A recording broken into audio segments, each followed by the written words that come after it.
So very good morning and welcome to विरासत academy. तो friends, कल हम लोगों ने क्या क्या पढ़ा था, पहले एक बार क्विकली रिमाइंड कीजिए, ठीक है। सबसे पहले कल हम लोग ने पढ़ा था कि what do mean by micro economics, सूक्ष्म अर्थशास्त्र से क्या अभिप्राय है। तो जैसा कि हमने पहले भी बताया था कल की क्लास में कि सूक्ष्म अर्थशास्त्र से अभिप्राय है कि ये बहुत ही छोटी इकाइयों के बारे में अध्ययन करता है। जैसे सूक्ष्म शब्द से ही आप सब लोगों को पता है कि सूक्ष्म मतलब होता है छोटा। तो जब हम किसी व्यक्तिगत इकाई, किसी व्यक्तिगत फर्म या किसी व्यक्तिगत उपभोक्ता के बारे में जब हम अध्ययन करते हैं तो हम उसे सूक्ष्म अर्थशास्त्र की शाखा में रखते हैं, ठीक है। तो हम किसी भी इंडिविजुअल यूनिट्स, इंडिविजुअल फर्म या इंडिविजुअल कंज्यूमर के इकोनॉमिक बिहेवियर के बारे में किसमें अध्ययन करते हैं, किसमें स्टडी करते हैं, माइक्रो इकोनॉमिक्स में, ठीक है। उसके बाद कल हम लोगों ने ये भी जाना था कि यूटिलिटी क्या है, मतलब उपयोगिता क्या है। तो एक वाक्य में हमने ये कहा था कि आवश्यकता वांट्स को सेटिस्फाई करने की जो शक्ति होती है, ठीक है, वांट सेटिस्फाइंग पावर, आवश्यकता को पूर्ति संतुष्ट करने की जो शक्ति होती है उसे हम उपयोगिता कहते हैं, ठीक है बच्चों। तो ओके, सो उसके बाद हम लोगों ने ये पढ़ा था कि उपयोगिता की क्या क्या विशेषताएं हैं। तो उपयोगिता सबसे पहले क्या है कि नैतिक रूप से तटस्थ होती है।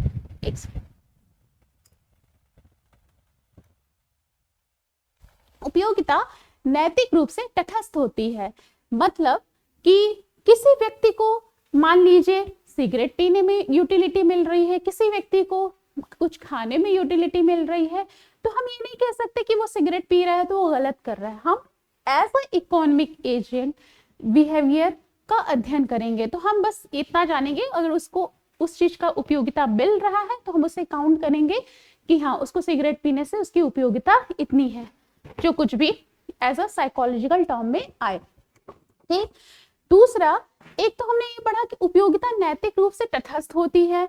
दूसरा हम लोगों ने ये जाना कि जो उपयोगिता होती है वो व्यक्तिगत रूप से, इंडिविजुअली रूप से भिन्न भिन्न होती है, ठीक है, कि हर एक व्यक्ति के लिए जो उपयोगिता होती है, सपोज करिए कि हमको ब्रेड खाने से हमें जो उपयोगिता मिल रही है या जो मुझे संतुष्टि मिल रही है, वो आपको ब्रेड खाने से या संतुष्टि मिले या हो सकता है थोड़ा कम मिले या ज्यादा मिले।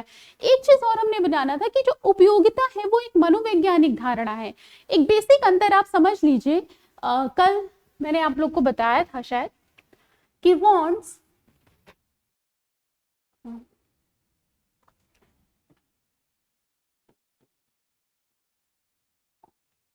सेटिस्फाइंग पावर,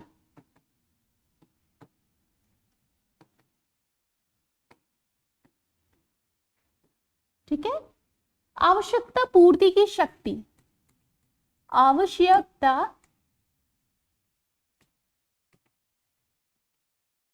पूर्ति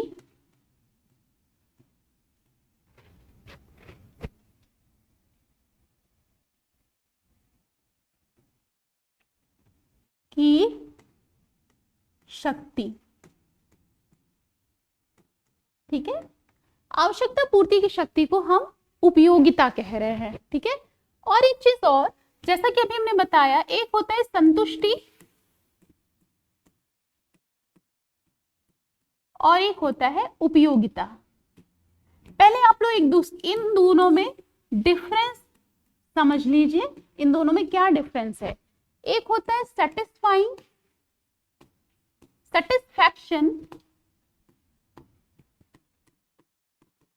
और दूसरा है यूटिलिटी, ठीक है। एक है संतुष्टि और दूसरा है यूटिलिटी, सेटिस्फैक्शन और उपयोगिता।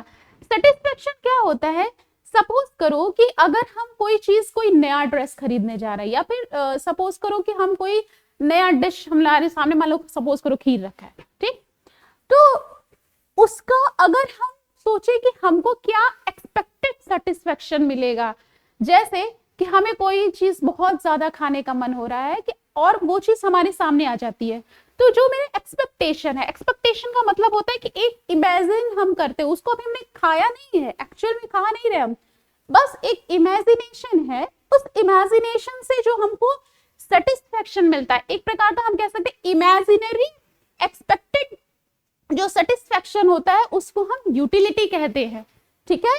और जो एक्चुअल में उसको खाने के बाद मिलता है, उसको हम कहते हैं सेटिस्फेक्शन, संतुष्टि, ठीक। एक एग्जांपल से और आप लोग और समझिए कि सपोज करिए कि हम गर्मी या धूप से आए, बहुत तेज हमें प्यास लगा है, फ्रिज से हमने ठंडा ठंडा पानी देखा, रास्ते में हम देख रहे हैं हमको प्यास लगा है, लोग ठंडा ठंडा पानी पी रहे हैं, एंजॉय कर रहे हैं। तो जब हमने देखा तो मैंने ये सोचा कि काश, आई विश कि हमको भी पानी मिलता तो कितना आनंद आता, इतनी कड़ी धूप में भी मुझे अच्छा लगता। तो उस समय हम देखेंगे कि उस बॉटल, वन बॉटल के लिए हम जो कीमत देने के लिए तत्पर हों, ठीक, वो होता है यूटिलिटी, मतलब एक्सपेक्टेड सेटिस्फेक्शन, उसको हम कहेंगे यूटिलिटी।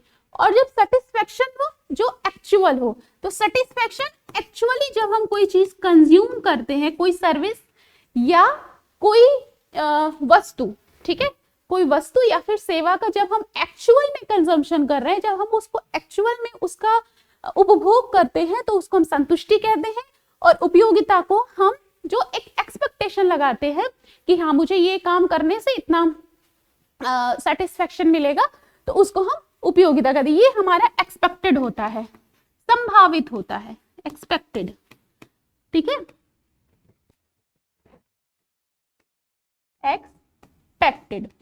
अच्छा, ये तो एक जनरल मैंने आपको बताया, लेकिन हमेशा याद रखिए कि इकोनॉमिक्स में जब भी हम अर्थशास्त्र में उपयोगिता का मतलब पढ़ते हैं, तो उस उपयोगिता का मतलब संतुष्टि और उपयोगिता एक पर्यायवाची जैसा हम यूज करते हैं। तो इकोनॉमिक्स में ये मान लेते हैं कि जो हमारा एक्सपेक्टेड सेटिस्फेक्शन होगा वो एक्चुअल सेटिस्फेक्शन के बराबर होगा। ये पॉइंट हमेशा नोट करिएगा कि एक्चुअल सेटिस्फेक्शन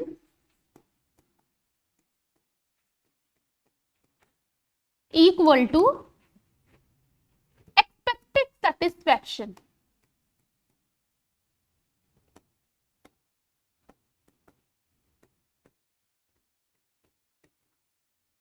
ठीक है, जो इकोनॉमिक्स में, ऐसे तो ये संतुष्टि और उपयोगिता तो अलग अलग टर्म्स हैं, दो अलग अलग शब्द हैं, लेकिन जब भी हम इसको इकोनॉमिक्स में यूज करते हैं तो इकोनॉमिक्स में हम इंटरचेंजेबली, मतलब कि हम दोनों को कह सकते हैं कि संतुष्टि का मतलब ही हम उपयोगिता से ले रहे हैं, और इसका मतलब क्या है कि एक्चुअल जो सेटिस्फेक्शन हमको मिलेगा, मतलब एक गिलास पानी पीने से हमने जो सोचा कि हाँ मुझे इतना सेटिस्फेक्शन मिलेगा, सेम सेटिस्फेक्शन हमको मिल रहा है एक्चुअली, मतलब हम जब पी रहे हैं तो भी हमको उतना ही सेटिस्फेक्शन मिल रहा है जितना हमने सोचा था।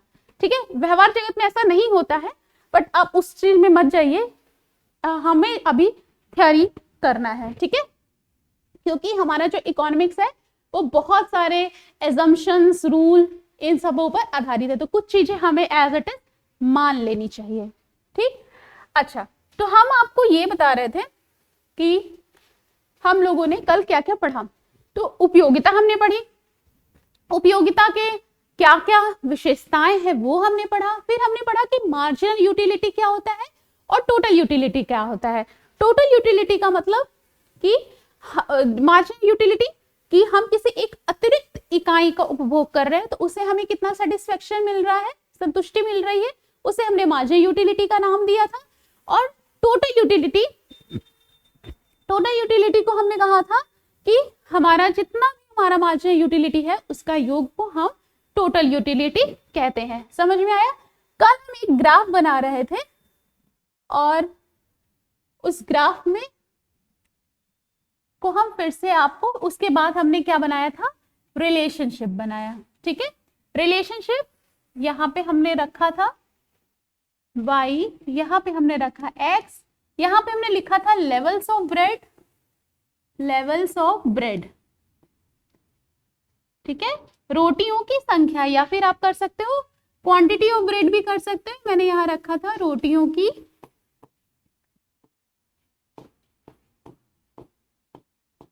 संख्या, ठीक। और यहाँ पे हमारा था टोटल यूटिलिटी और मार्जिनल यूटिलिटी, कुल उपयोगिता और सीमांत उपयोगिता। यहाँ पे हम लिखें अगर कुल उपयोगिता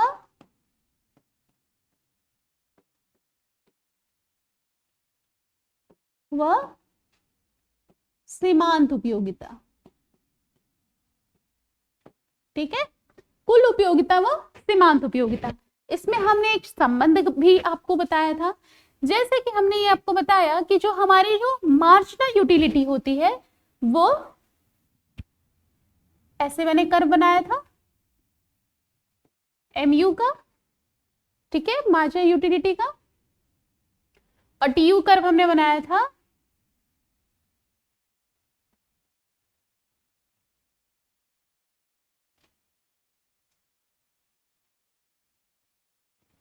एक सेकेंड,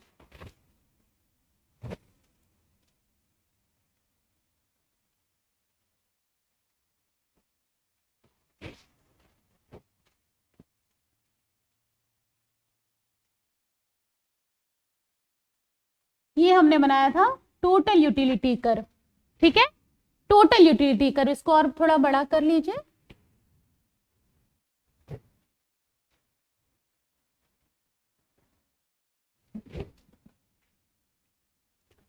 ठीक, टोटल यूटिलिटी कर्व।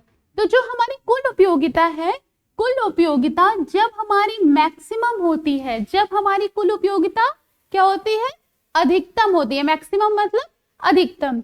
तो जब हमारी कुल उपयोगिता अधिकतम होती है तो हमारी मार्जिनल जो यूटिलिटी है वो शून्य होती है। ये हमने कल बताया था आप लोगों को, ठीक। और इसमें से यही क्वेश्चंस पूछे जाते हैं कि टोटल यूटिलिटी जब हमारी मैक्सिमम होगी तो मार्जिनल यूटिलिटी 0 होगी। एक बात और ये भी याद रखिएगा, अच्छा ये हम आपको आगे बताएंगे, ठीक। तो कल हम लोगों ने इतना पढ़ा था कि क्या TU MU में रिलेशनशिप है, MU क्या है, TU क्या है, उपयोगिता क्या है। आज हम ये पढ़ेंगे कि हम जो उपयोगिता पढ़ रहे थे, ठीक है, हम मार्जिनल यूटिलिटी जो आपको बताएं उससे उसका क्या क्या उपयोग है, ठीक। तो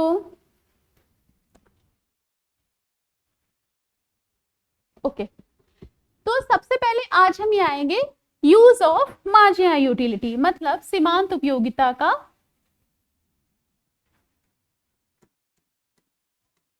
सीमांत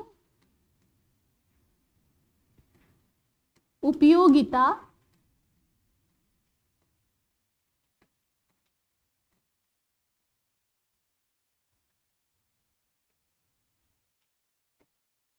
का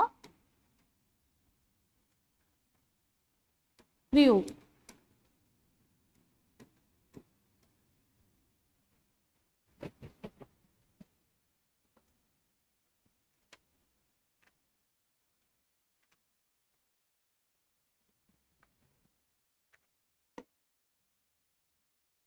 ठीक है, तो सीमांत उपयोगिता का क्या प्रयोग है कि हम कहाँ कहाँ सीमांत उपयोगिता का हम यूज करते हैं।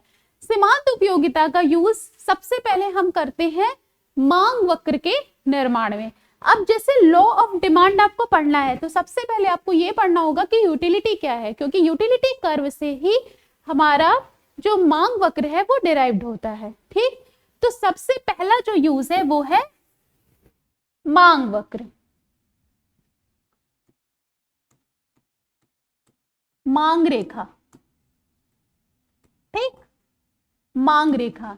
उसके बाद क्या है, उसके बाद है हमारा कंज्यूमर सरप्लस या फिर उपभोक्ता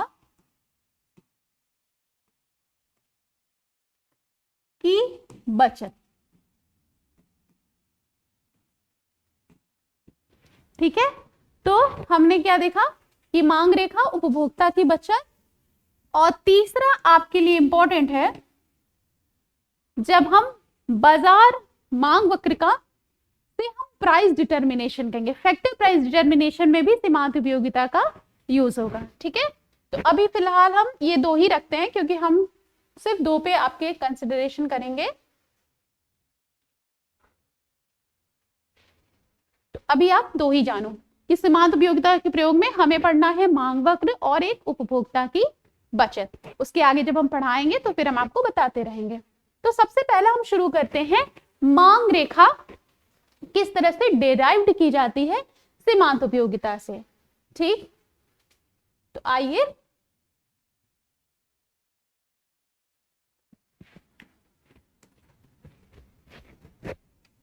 मांग रेखा।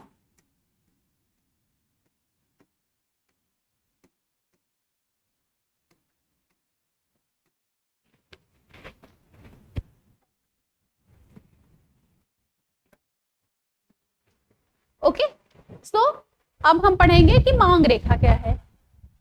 तो जैसा कि आप सभी जानते हैं कि सबसे पहले आप ये जानोगे कि मांग क्या है। इकोनॉमिक्स के शब्द में मांग क्या है, तो मांग हम ये पढ़ेंगे कि जब एक निश्चित अवधि में, हमेशा याद रखना कि हमारे पास एक निश्चित एक सर्टेन टाइम पीरियड होगा। ठीक, सपोज करो कि हम किसी भी चीज के डिमांड, अभी जैसे आपके ये रेनी डेज चल रहा है तो इसमें छाते का डिमांड, ठीक है, तो छाते का डिमांड बेसिकली 2 से 3 महीने तक इसी के बीच में होता है। हमारे यहाँ तो लगभग सावन और भादो, मतलब 2 महीने में इसकी डिमांड ज्यादा रहेगी। उसके बाद क्या होगा, जैसा ही ये बारिश का मौसम बीता उसके बाद हम क्या है, स्वेटर, जाड़े का मौसम आ जाएगा तो उसका डिमांड बढ़ जाएगा। तो एक पर्टिकुलर टाइम पीरियड में जब भी हम अर्थशास्त्र में मांग का हम तात्पर्य देखेंगे तो किसी एक निश्चित टाइम पीरियड में, ठीक, तो हमारे पास सबसे पहले रहेगा किसी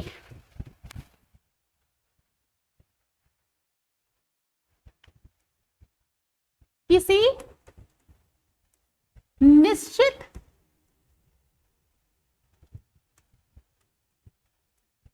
अवधि में, किसी निश्चित अवधि में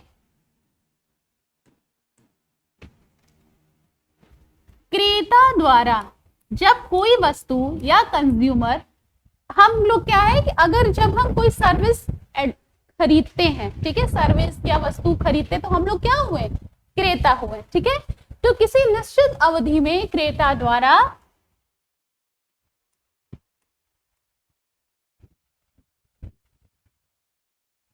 किसी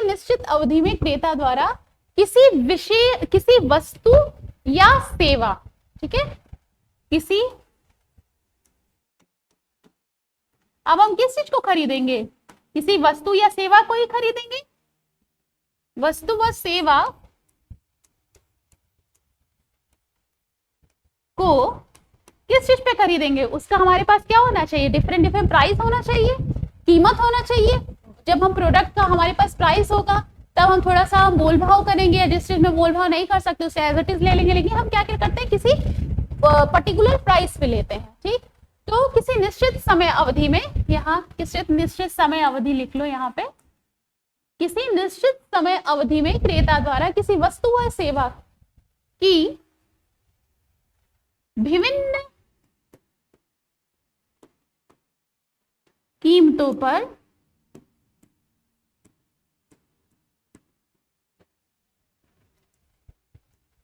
खरीदी जाने वाली मात्रा,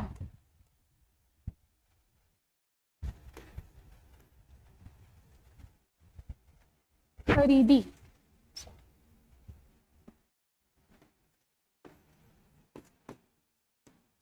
यहाँ विभिन्न में आपका ये मांग अनुसूची हो जाएगा। इसको आप दी हुई कीमत लिखो,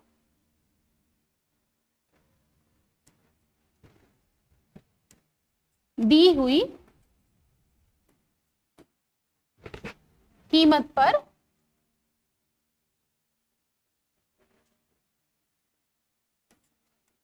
दी हुई कीमत पर खरीदी जाने वाली मात्रा।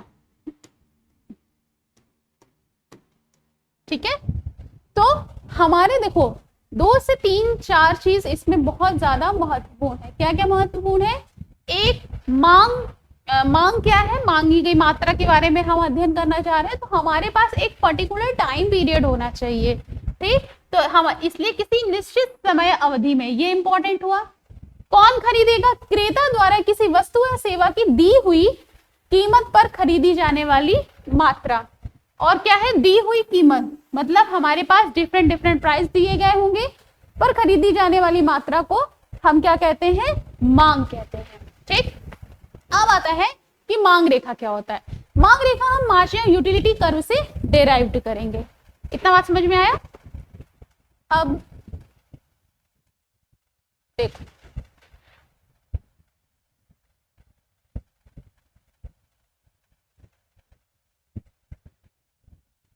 तो जैसा कि हमने ये आप लोग को बताया कि जो हमारी थोड़े इसके एजम्पशंस होंगे, ठीक है। जब भी हम कोई इकोनॉमिक्स में याद रखिएगा कि कोई भी थ्योरी जब भी हम पढ़ते हैं तो उसके सर्टेन एजम्पशंस होते हैं, और उसी पर कभी कभी क्या होता है कि क्वेश्चंस अराइज हो जाते हैं, क्वेश्चंस पूछ लिए जाते हैं। इसलिए आप हमेशा ही एजम्पशंस को याद रखिए। सबसे पहला क्या है कि उपयोगिता। कल भी हमने बताया था कि जब हमारे ये जो उपयोगिता से हम मांग वक्र का डेरिवेशन कर रहे हैं, तो वो जो डेरिवेशन है वो किसके बेसिस पे है? मार्जिनल यूटिलिटी कर्व पे बेसिस है। और मार्जिनल यूटिलिटी कर्व को मापा जा सकता है किस में हम लोग ने पढ़ा था? कार्डिनल अप्रोच में। जब हम गणनावाचक, आपको कल बता रहे थे कि गणनावाचक और क्रमवाचक दो तरीके से हमने यूटिलिटी को मेजर किया था। तो गणनावाचक कहता है कि जो किसी भी वस्तु विशेष से जो प्राप्त होने वाली उपयोगिता है उसको मापा जा सकता है। किससे मापा जा सकता है? मनी से मापा जा सकता है। तो पहला जो एजम्पशंस होगा, अब आप नोट डाउन करिए, एजम्पशंस, या फिर हिंदी में हम लिखते हैं मान्यताएं। और हम जैसे जैसे यहाँ पे लिखते जा रहे हैं, आप लोग भी अपने कॉपी में नोट करते जाइए, आप लोग को अच्छे से याद हो जाएगा। तो मान्यता, पहली मान्यता क्या थी कि उपयोगिता को द्रव्य रूपी पैमाने से मापा जा सकता है। ठीक, तो पहली मान्यता है हमारी, उपयोगिता को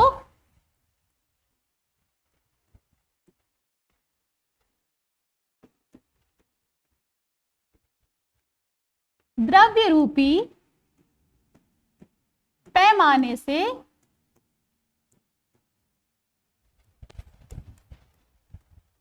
मापा जा सकता है। ठीक, ये कल हम समझाए थे। द्रव्य क्या है? मनी। दूसरा, द्रव्य की जो सीमांत उपयोगिता है वो कांस्टेंट है। इकोनॉमिक्स में एक चीज ये बहुत इंपॉर्टेंट आप याद रखना कि द्रव्य की सीमांत उपयोगिता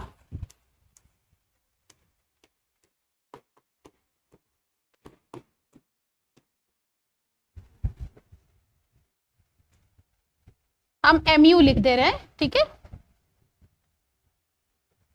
द्रव्य की जो सीमांत उपयोगिता है, मार्जिनल यूटिलिटी ऑफ मनी,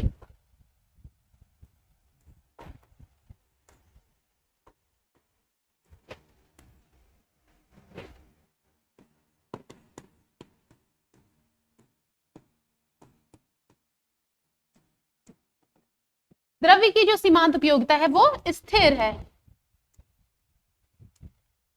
देखो, जैसे व्यवहार जगत में क्या होता है, किसी के को 1 रुपए दे दो, ठीक, सेटिस्फाइड हुआ, 2 रुपए दे दो और ज्यादा। मान लो सपोज करो कि घर में कोई आया और मेहमान आया और हम ज्यादा पैसा दे दिया, तो 10 रुपए दिया अच्छा लगा, 100 रुपए दिया तो बहुत अच्छा लगा, 1000 रुपए दिया तो बाप रे आज तो चांदी चांदी हो गया। ठीक है, लेकिन ऐसा नहीं होता है। इकोनॉमिक्स में हम ये मान के चलते हैं कि किसी भी पैसे का, ठीक है, जो भी हमारे पास बेसिकली ये जो द्रव्य कहाँ से आएगा? कंज्यूमर का इनकम होता है। ठीक, तो हम ये मानते हैं कि जो MU ऑफ मनी, मनी का जो सीमांत उपयोगिता है वो क्या होता है? स्थिर होता है। उसके यूटिलिटी ना ही इंक्रीज होती है ना ही डिक्रीज होती है। उसके लिए जो यूटिलिटी है वो कांस्टेंट होती है। ये आप हमेशा याद रखिएगा। ठीक, उसके बाद क्या होता है कि उपभोक्ता अपनी सीमित आय को, उपभोक्ता के पास क्या है? सीमित आय, क्योंकि किसी के पास तो अपार आय तो है नहीं, बहुत सारा तो पैसा है नहीं, तो क्या है? सीमित आय है। सीमित आय मतलब एक लिमिटेड में ही इनकम होगा ना। तो तीसरा हम लिखेंगे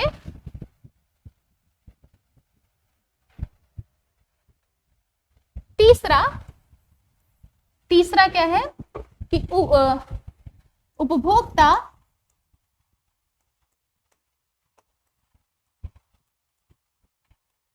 अपने सीमित आय से, ठीक है, सीमित आय से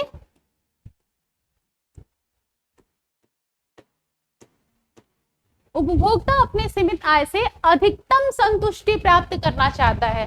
जैसे किसी के, चाहे वो 1000 रुपए कमा रहे हो मंथली, चाहे वो 1 लाख रुपए कमा रहे हो, सभी अर्थव्यवस्था में क्या है कि सभी अलग अलग कंज्यूमर है, तो जिसके पास जो भी इनकम है वो सभी अपनी अपनी आय से अधिकतम संतुष्टि प्राप्त करना चाहते हैं। तो उपभोक्ता अपने सीमित आय से अधिकतम संतुष्टि प्राप्त करना चाहता है।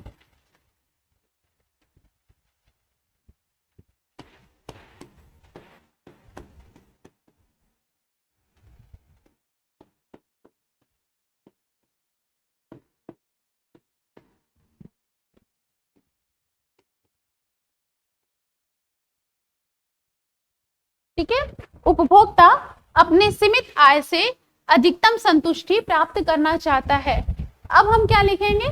चौथा हम ये मानेंगे कि जो उपभोक्ता है, ये सभी एजम्पशंस को समझ लीजिए, क्योंकि एक बार एजम्पशन से याद हुआ तो मांग वक्र हो, तटस्थ वक्र में कुछ चीजें बदलेंगी, ऐसे आगे चल करके आपको बहुत सारी चीजें, तो ये जो बेसिक एजम्पशंस है उसको पहले एक बार डिटेल में जान लीजिए, फिर आगे में बस हम आपको बता देंगे, आप समझ जाएंगे। ठीक है, उपभोक्ता अपने सीमित आय से अधिकतम संतुष्टि प्राप्त करना चाहता है। फिर हम ये बताएंगे कि जो उपभोक्ता क्या है? रैशनल है।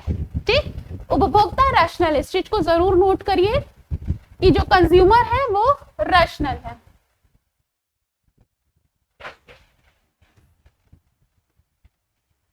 उपभोक्ता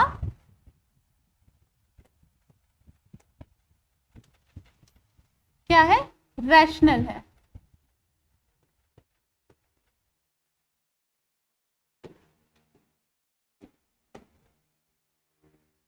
रैशनल कहेंगे, हाँ, विवेकशील। उपभोक्ता क्या है? विवेकशील है।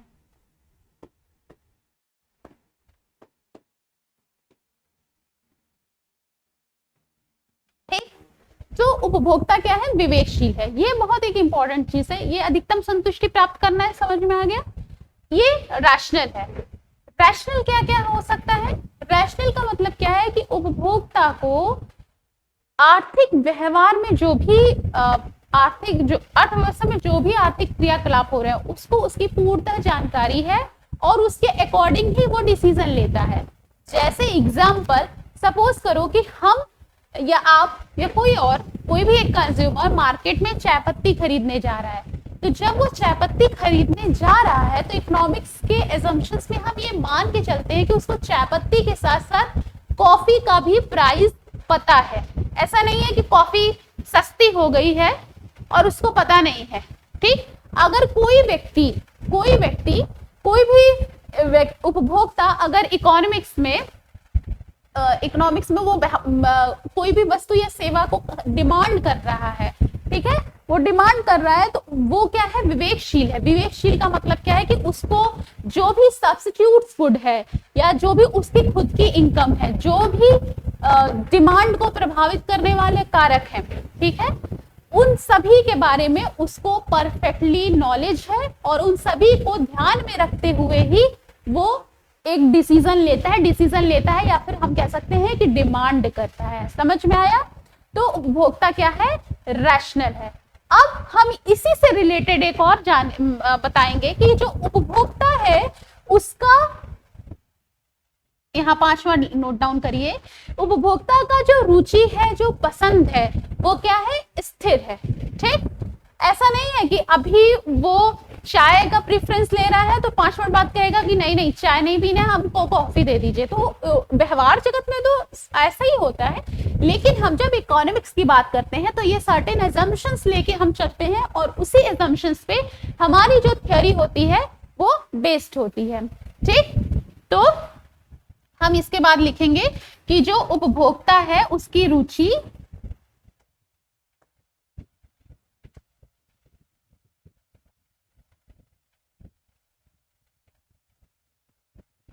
उपभोक्ता की रुचि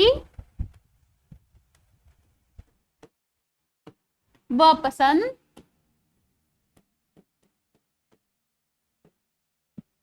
क्या है, स्थिर है। ठीक है, उसमें ये क्या कर रहा है, चेंजेस नहीं कर रहे हैं। ठीक,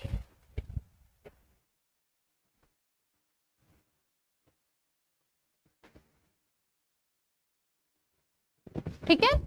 और हम ये भी मान लेते हैं कि जो एक दिया हुआ टाइम पीरियड है, ठीक, जब हम किसी वस्तु का डिमांड करने जा रहे हैं तो हम ये मान लेते हैं कि उस वस्तु का डिमांड करने में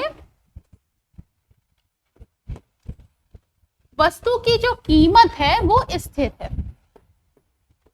वस्तु की कीमत क्या है, स्थिर है।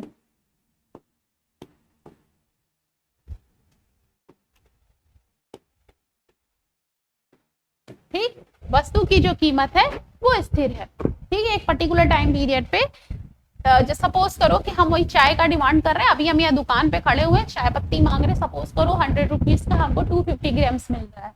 ठीक है, तो जब वो 250 ग्राम एक पाव चाय पत्ती खरीद रहे हैं तो उस पर्टिकुलर टाइम पीरियड पे उसका 100 रुपए क्या है, निश्चित है। ठीक, तो इतने सारे हमारा क्या है कि इतना सारा क्या है हमारा एजम्पशंस है। ठीक, क्या क्या हमने पढ़ा, उपयोगिता को द्रव्य रूपी पैमाने से हम माप सकते हैं। द्रव्य की जो सीमांत उपयोगिता है वो स्थिर है, नहीं दिख रहा है। फिर हमने पढ़ा कि उपभोक्ता अपने सीमित आय से अधिकतम संतुष्टि प्राप्त करना चाहता है। उपभोक्ता रैशनल है, मतलब जो उपभोक्ता है वो क्या है, विवेकशील है। फिर हमने जाना कि उपभोक्ता की रुचि व पसंद स्थिर है, और हमने फिर ये माना कि वस्तु की कीमतें स्थिर है। इस बेसिस पे हम क्या करेंगे कि मार्जिनल यूटिलिटी कर्व से डिमांड वक्र कैसे डिराइव्ड होगा वो देखेंगे। ठीक है, अब आगे चलते हैं।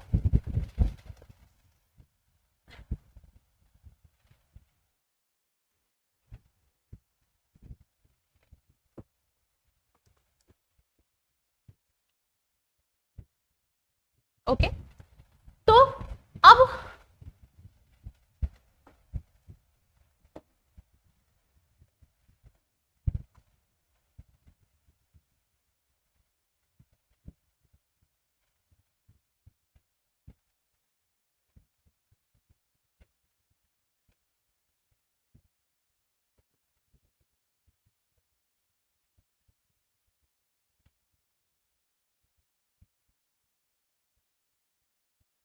यहाँ पे हम लिखेंगे क्या है हमारा, सबसे पहले हम एमयू कर्व को बताएंगे। यहाँ पे हमारा y एक्सेस होता है, हमेशा याद रखिए, ये हमारा है x एक्सेस। और हमने क्या आपको कल बताया था, रिकॉल करिए आप लोग, कि मार्जिनल यूटिलिटी जैसे जैसे हम रोटियों की संख्या को कंज्यूम करते जाते हैं वैसे वैसे हमारी जो मार्जिनल यूटिलिटी है वो क्रमशः घटती जाती है। मतलब कुल उपयोगिता में कुल उपयोगिता में क्या है कि एक सेकेंड, हम आपको वो टेबल रिकॉल ही करा देते हैं। कल हम लोग ने ये टेबल बनाया था, नंबर ऑफ ब्रेड्स, ठीक है, कल का वीडियो आप लोग देख लीजिएगा, आपको पता चलेगा। मार्जिनल यूटिलिटी और टोटल यूटिलिटी हमने क्या बनाया था, नंबर ऑफ ब्रेड्स, जैसे 1 यहाँ 0 था तो मार्जिनल यूटिलिटी कुछ नहीं, टोटल यूटिलिटी 0। जब हमारे पास 1 आया था तो इसकी जो क्वांटिटी थी वो 7 थी, अरे सॉरी 4 थी ये। तो चेंजेस कितने का हुआ है, 0 में से 4 जाएगा, 4 में से 0 जाएगा, 4 बचेगा, तो मार्जिनल यूटिलिटी हमारी 4 होगी। ठीक, 4 क्या है, ये हम एक एक्सपेक्टेड यूटिलिटी, यहाँ पे हम सोच रहे हैं कि हाँ हमें 4 के यूनिट के बराबर उपयोगिता मिलती है। जब हम जब उपभोक्ता 2 रोटी कंज्यूम करता है तो उसकी टोटल उपयोगिता में वृद्धि यहाँ 7 हो जाती है, और यहाँ पे कितनी वृद्धि, 7 - 4 3 आएगा। ठीक, यहाँ से देखो इसको इस तरह से माइनस करना है, 4 में से 0 जाएगा तो यहाँ 4 बचेगा। ठीक है, एमयू हमने कल बताया था आपको, एमयू क्या है, TUN माइनस TUN-1। n मतलब क्या है, सपोज करो पहली इकाई के लिए, ठीक। तो ये क्या होगा उसके पहले वाली इकाई के लिए, जैसे सपोज करो पहली इकाई के लिए हमारे पास टोटल यूटिलिटी 4 है और 4 के पहले टोटल यूटिलिटी कितना है, 0 है। तो यहाँ पे 0 हो जाएगा तो कितना हो जाएगा, 4 में से 0 जाएगा तो 4 बचेगा। ऐसे ही हमारा देखो टोटल यूटिलिटी यहाँ पे 7 है, ठीक। जब हम 2 रोटी कंज्यूम करते हैं, 2 रोटी मतलब एक अतिरिक्त इकाई, रोटी की हम एक अतिरिक्त इकाई कंज्यूम कर रहे हैं, तो यहाँ हमारा जो टोटल यूटिलिटी है वो 7 हो जा रहा है। 7 में से जब हम 4 माइनस करेंगे तो हमारा 3 आया, तो हमारी मार्जिनल यूटिलिटी 3 हो गई। अब सपोज करो कि हमको टोटल यूटिलिटी 3 यूनिट कंज्यूम करने से 9 मिल रहा है, तो क्या हो जाएगा, 9 में से 7 जाएगा तो क्या हो जाएगा, यहाँ पे 2 हो जाएगा। तो इस तरह से करके हमने आपको बताया था टेबल, तो उसके अकॉर्डिंग हमने ये देखा कि जो मार्जिनल यूटिलिटी है वो क्रमशः घटती जाती है, ठीक। ये देखो 4 3 2, फिर इसके नीचे फिर आ जाएगा 1, फिर आ जाएगा 0, ठीक। तो मार्जिनल यूटिलिटी कर्व जो है वो इस तरह से होती है। जैसे जैसे हम उत्तरोत्तर इकाई में वृद्धि करते जाते हैं, उपभोक्ता की जो सीमांत उपयोगिता है वो घटती जाती है। और एक चीज और याद रखना कि सीमांत उपयोगिता को हम किस तरह से मेजर कर रहे हैं, द्रव्य से। द्रव्य मतलब मनी, हम कितना उसके लिए पैसा दे रहे हैं। एक छोटा सा एग्जांपल हम यहाँ पे आपको बता रहे हैं। सपोज करो कि हमारे पास कोई चॉकलेट है, बहुत सारे चॉकलेट्स हैं, हम खरीदने गए, तो सपोज करो कि फर्स्ट यूनिट के लिए हम उसको 10 रुपए दे रहे हैं कि भैया हमको दे दो 10 रुपए में, ठीक। बहुत नीड है तो 10 रुपए में क्या है, बहुत नीड। तो हमारी जो संतुष्टि स्तर है, जो हम एक्सपेक्टेड यूटिलिटी, हम बार बार कह रहे हैं कि यूटिलिटी और सेटिस्फेक्शन में डिफरेंस है, ये बात हमेशा जान के रहो। तो जो हम एक्सपेक्टेड कर रहे हैं कि हाँ मुझे ये चीज चाहिए ही चाहिए, तो हम उसके लिए 10 रुपए देने के लिए तैयार हैं, ठीक। अब हम 10 रुपए दे रहे हैं, तो हम यूटिलिटी मेजर कैसे कर रहे हैं, प्राइस से, ठीक। कैसे कर रहे हैं हम, प्राइस से। तो MUX, X क्या है, X वस्तु के लिए सीमांत उपयोगिता। यहां पे लिखो X वस्तु के लिए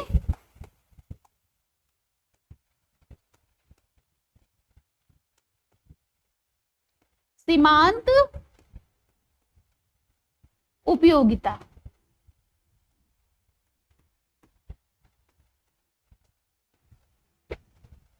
इसको हम थोड़ा ऊपर कर रहे हैं, ठीक। तो X वस्तु के लिए सीमांत उपयोगिता किसके बराबर है, प्राइस के, प्राइस ऑफ X, मतलब X वस्तु की कीमत, ठीक है। यहां लिखो प्राइस ऑफ X गुड्स, या फिर कॉमोडिटी, कुछ भी कह सकते हो, गुड्स ही कर सकते हैं हम लोग शॉर्टकट में, स्पेलिंग भी थोड़ा सही है, ओके। तो X वस्तु की ये जो सीमांत उपयोगिता है वो X वस्तु की कीमत के बराबर है। तो हम ये जो कह रहे हैं कि जो मार्जिनल यूटिलिटी है वो घट रहा है, ठीक है, डिमिनिशिंग हो रहा है। तो इसी से जब हम यहाँ पे इसको हम इरेज कर रहे हैं, ठीक है, समझ में आया था। ये कल भी बना हुआ है डायग्राम, अरे टेबल आप देख लीजिएगा प्रीवियस वीडियो में। यहाँ पे इसी से हम डिराइव कर रहे हैं आपका डिमांड कर, ठीक है। तो यहाँ पे हमने लिया 0 y x, ठीक, और इसी से हमारा बनेगा ये डिमांड कर। समझ में आया कैसे बना? ये क्या है, डिफरेंट यूटिलिटी है। यूटिलिटी क्या है कि हमारा एक्स वस्तु से हमें कितनी सीमांत उपयोगिता मिल रहा है। सीमांत उपयोगिता क्या है, किसी वस्तु की कीमत के बराबर है। तो डिफरेंट क्वांटिटी के लिए सपोज करो कि यहाँ डिफरेंट लेवल ऑफ ब्रेड है, क्वांटिटी 1, क्वांटिटी 2, ठीक है, इसके लिए ये यूटिलिटी डिराइव्ड हुआ है। और यहाँ पे क्या है, डिफरेंट प्राइस है। यहाँ पे Q1 है, Q2 है और ये डिफरेंट प्राइस है। P1 लिख लो, यहाँ पे P2 लिख लो। बात समझ में आई? कैसे कि यहाँ पे हमारे पास डिफरेंट डिफरेंट क्वांटिटी है और हम यहाँ पे क्या करें, डिफरेंट डिफरेंट यूटिलिटी है। U1 है, U2 है, सॉरी ये MU1 है, MU2 है, ठीक है, MU1 MU2। और MU1 किसके बराबर है, P1 के। MU2 किसके बराबर है, P2 के। तो P1 P2 और Q1 Q2 आ गया ना कि प्राइस किसी वस्तु की मांगी गई मात्रा और उसकी कीमत में क्या होता है, विपरीत संबंध होता है, इनवर्स रिलेशनशिप होता है। ये हमारा डिमांड वक्र कहलाता है। तो ये हमारा बन गया ना डिमांड कर्व। देखिए ये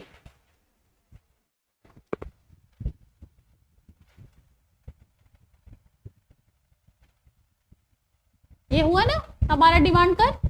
ये हमारा यूटिलिटी है, ये हमारा यूटिलिटी है और यूटिलिटी से हमने डिफरेंट डिफरेंट प्राइस के लिए different different quantity different different price पर, ठीक है, क्या क्या मतलब एक गिवन प्राइस के लिए। अब देखो यहाँ पे क्या है, प्राइस गिवन है, P1 P2 P3 जो भी आएगा प्राइस गिवन है, किसी निश्चित समय के लिए है। ठीक, निश्चित समय पे विभिन्न कीमतों पर मांगी जाने वाली जो मात्रा है उसके बीच का रिलेशनशिप बताता है क्या, किसी वस्तु का डिमांड। और ये जो रेखा है इसी को हम क्या कहेंगे, मांग रेखा या फिर डिमांड कर्व। ठीक है, इसको हम क्या कहेंगे, डिमांड कर्व।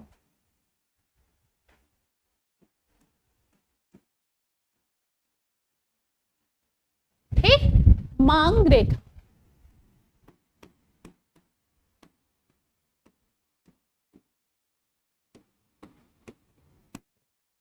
समझ में आया?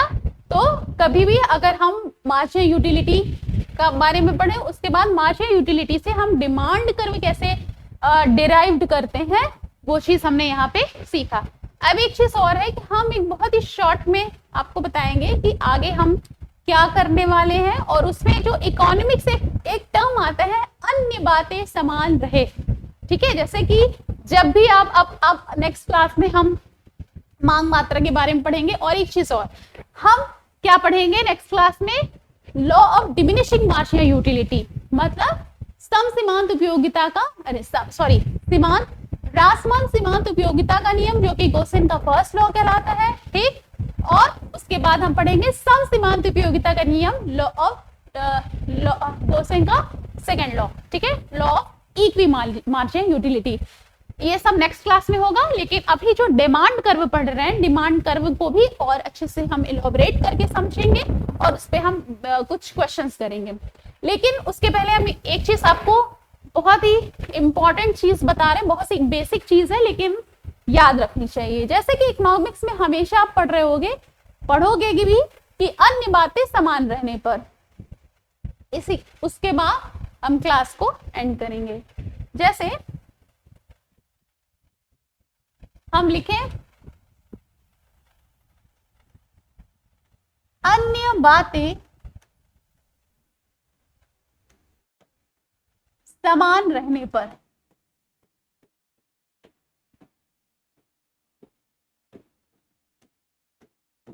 इकोनॉमिक्स में ये हमेशा टर्म्स यूज होगा और हम इसको बार बार आपको नहीं समझाएंगे, अभी समझा दे रहे हैं, देख लो। Other thing remains constant, English में इसको कहेंगे सेटरी पेरिबस भी कहते हैं और अदर थिंग रिमेन्स कांस्टेंट भी कहेंगे। ठीक है,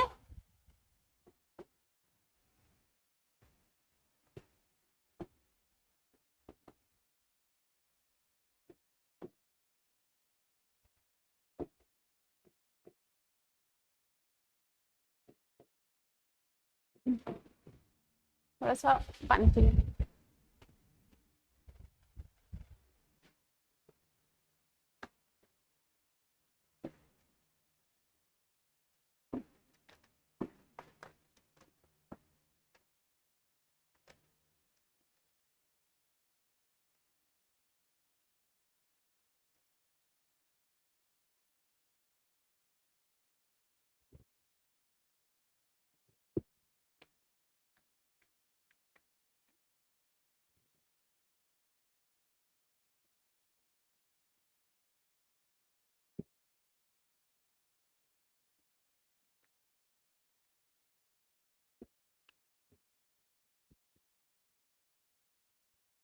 ओके, सो हम बता रहे हैं अन्य बातें समान रहने पर, जैसे कि अब हम लॉ ऑफ डिमांड पढ़ेंगे या कोई भी डिमांड पढ़ेंगे तो हम ये बोलेंगे अन्य बातें समान रहे। अन्य बातें समान में हम लोग क्या बोल देते हैं कि जो हमारा स्थानापन्न वस्तु है उसकी कीमत स्थिर रहे और आय जो है वो गिवन है, ठीक है, ये सारी चीजें होती हैं। लेकिन अन्य बातें समान रहने पर दो चार चीजें बहुत ही ज्यादा महत्वपूर्ण है, आप उसे नोट डाउन करिए। पहला क्या है कि अगर सपोज करो कि हम मार्जिनल यूटिलिटी ही पढ़ रहे हैं और हम क्या कहते हैं कि जो उपभोक्ता है वो एक एक इकाई करके उपभोग करता है, ठीक, जैसे हमने अभी एग्जांपल क्या दिया कि पहली रोटी उसने खाई, ठीक, फिर हमने क्या कहा कि उसने दूसरी रोटी खाई मतलब एक एडिशनल यूनिट उसने रोटी का खाया, फिर हमने कहा दो रोटी के बाद फिर तीसरी रोटी खाई तो एक और एडिशनल उसने किया। तो ये भी देखो कि जो रोटी है वो ऐसा नहीं है कि मम्मी उसको रोटी देनी तो चार रोटी एक साथ बेल करके दे देनी है ना, ऐसा नहीं है। जो जिस क्वांटिटी में जिस मेजरमेंट के साथ फर्स्ट रोटी ऑफ यूनिट बनाई गई है in the same quantity of जो भी कह दो आटा या कुछ भी, उसके साथ वो सेकंड रोटी भी बनाई गई है। तो अन्य बातें समान रहे मतलब कि जो वस्तु का उपभोग है वो एक उपयुक्त इकाइयों में किया जा रहा है, ठीक। तो सबसे पहले नोट करिए कि वस्तु की पहला है वस्तु का उपभोग उपयुक्त इकाइयों में किया जा रहा है।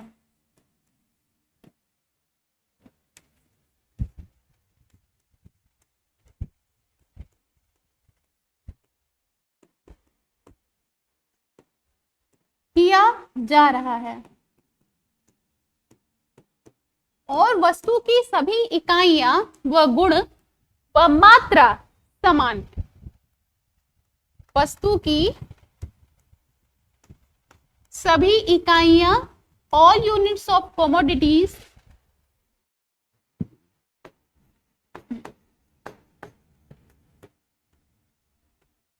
समान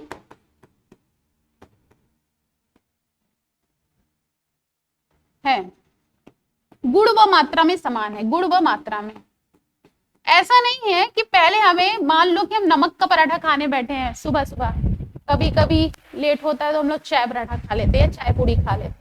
तो ऐसा नहीं है कि नमक के बाद एक नमक का पराठा मिला दूसरा चीनी का मिल गया, है ना, ऐसा नहीं होना चाहिए। क्या है कि हाँ, ये व्यवहारिक जगत में बहुत ही इंपॉर्टेंट फैक्टर है कि वस्तु की सभी जो इकाइयां हैं वो गुण में, मतलब एक अगर हम नमक वाला पराठा खा रहे हैं तो दूसरा पराठा भी हम नमक वाला ही खाएं, ठीक। गुण व मात्रा में, मात्रा क्या है कि अगर एक सपोज करो कि हमें दो पराठा खाना होता है सुबह और मम्मी सोचती है कि नहीं इसको थोड़ा सा और बना के दे दो, ज्यादा उसके लिए तीन चार दो पराठा का एक साथ उसको बना देंगे तो फिर वो ओवर हो जाता है, फिर लगता है अरे पहला तो सही था दूसरा ऐसा है, तो ऐसा नहीं होता है, ठीक है। व्यवहार जगत में ऐसा पॉसिबल है, लेकिन इकोनॉमिक्स में जब हम बोलते हैं अन्य बातें समान रहे तो इसमें ये सारी चीजें हिडन होती हैं। क्या क्या कि वस्तु का जो उपभोग है वो उपयुक्त इकाइयों में किया जा रहा है। मतलब अगर आप फर्स्ट निवाला खा रहे हैं तो ऐसा नहीं कि दूसरा निवाला बहुत छोटा सा ले, ठीक है, ऐसा नहीं है। जो भी हम इक्वल तरीके से ले, मतलब क्या है, पहले ही मैंने बता दिया कि उपभोक्ता क्या है, रैशनल बिहेव करता है, वो बहुत ही रैशनल है। उपभोक्ता पागल या दिवालिया नहीं है, ठीक है, और ना ही उसके व्यवहार में परिवर्तन होता है, वो बहुत ही बुद्धिमान है, ठीक है, विवेकशील प्राणी है। तो वस्तु का जो उपभोग है वो उपयुक्त इकाइयों में किया जा रहा है और वस्तु की सभी इकाइयां जो है वो समान है। दूसरा, हम ये मान के चलते हैं कि मुद्रा की जो सीमांत उपयोगिता है वो स्थिर है, ठीक है। और एक चीज और, वस्तु का जो उपभोग है वो लगातार होना चाहिए, ठीक है। जैसे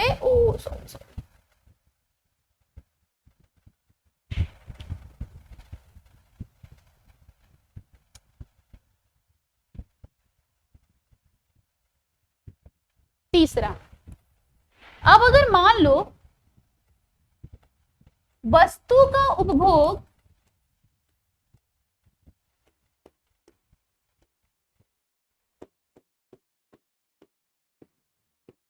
लगातार होना चाहिए। इसका क्या मतलब है?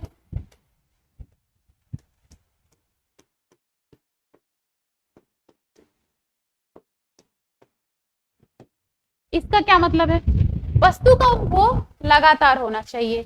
मतलब कि सपोज करो, जैसे हमने क्या बोला कि मार्जिनल यूटिलिटी, जैसे पहली रोटी खाया, दूसरी खाया, तीसरी खाया, तो क्रमशः क्या घट रही है। एक ऐसा पॉइंट आ रहा है जहां पे जो हमारी मार्जिनल यूटिलिटी है वो क्या हो रही है, शून्य हो जा रही है। ठीक, तो वो जो उपभोग है, जब हम कह रहे हैं कि वस्तु का उपभोग, तो पहली दूसरी से लेकर के 7 रोटी एक साथ खा रहा है। ठीक है, ऐसा नहीं है कि 2 रोटी अभी खाई, 2 रोटी दोपहर में, 2 रोटी शाम को या 2 रोटी रात को, ऐसा नहीं कोई खा रहा है। मतलब जो वस्तु का उपभोग है लगातार होना चाहिए, कि मतलब जिस टाइम फ्रेम पे हम ये कह रहे हैं कि जो मार्जिनल यूटिलिटी है वो हमारा डिमिनिशिंग हो रहा है या घट रहा है, तो हम ये बता रहे हैं कि जो वस्तु का उपभोग है वो क्या है, लगातार है। वस्तु का उपयोग उपयुक्त इकाइयों में है, वस्तु क्या है, गुण व मात्रा में समान है, और वस्तु का जो उपभोग है वो लगातार है। अब एक पॉइंट और आप लोग नोट डाउन करिए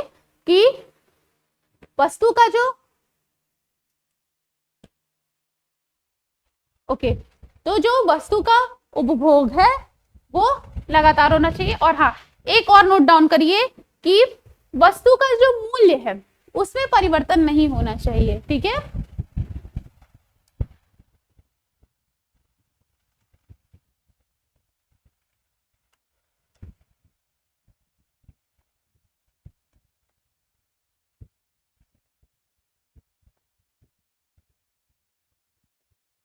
वस्तु की कीमत में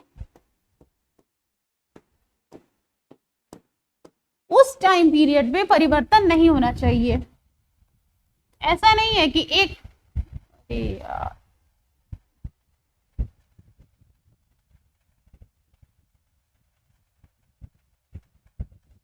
परिवर्तन नहीं होना चाहिए।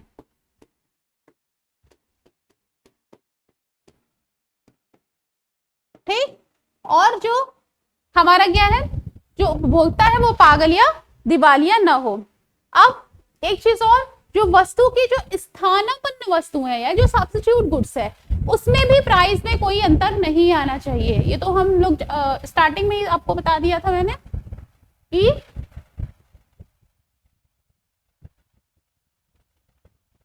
पांचवा, वस्तु के सब्स्टिट्यूट्स गुड में, ठीक है, स्थानापन्न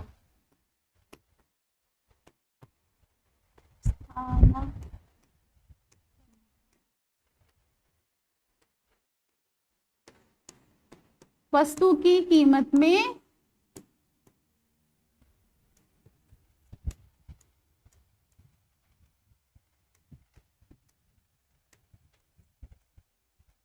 परिवर्तन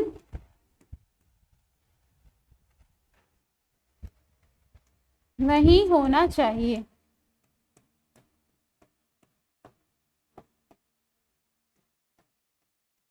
ठीक है, वस्तु की जो स्थानापन्न है उसकी कीमत में परिवर्तन नहीं होना चाहिए। ठीक, तो बात समझ में आई। और एक चीज और, उपभोक्ता पागल या दिवालिया ना हो, मतलब मानसिक रूप से स्वस्थ हो। ये तो नॉर्मल सी चीज है, फिर भी लिख ही लो।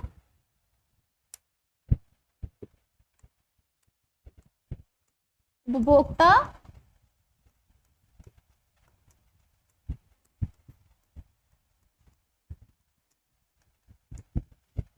मानसिक रूप से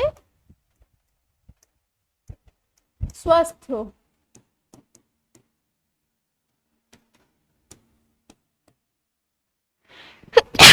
सॉरी, ठीक है। तो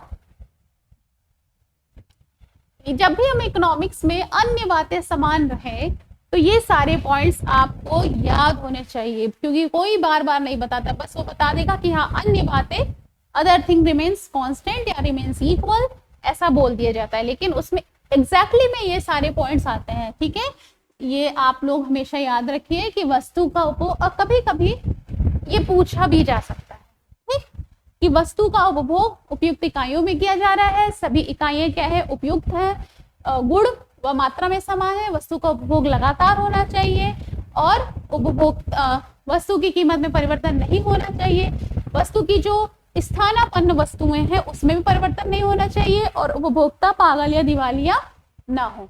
ठीक, तो आज की क्लास में इतना ही। नेक्स्ट वीक से नेक्स्ट वीक से क्या, अभी जो हम अब जो क्लास लेंगे उसमें हम आपको बताएंगे कि सीमांत उपयोगिता और टोटल उपयोगिता में क्या रिलेशन है। एक तो मैंने कल बताया था, लेकिन जो अब हम बताएंगे वो law of diminishing marginal utility से रिलेटेड होगा। गोसेन का फर्स्ट लॉ, उसके बाद हम बताएंगे गोसेन का सेकंड लॉ। ठीक, तो आज के लिए बस इतना ही।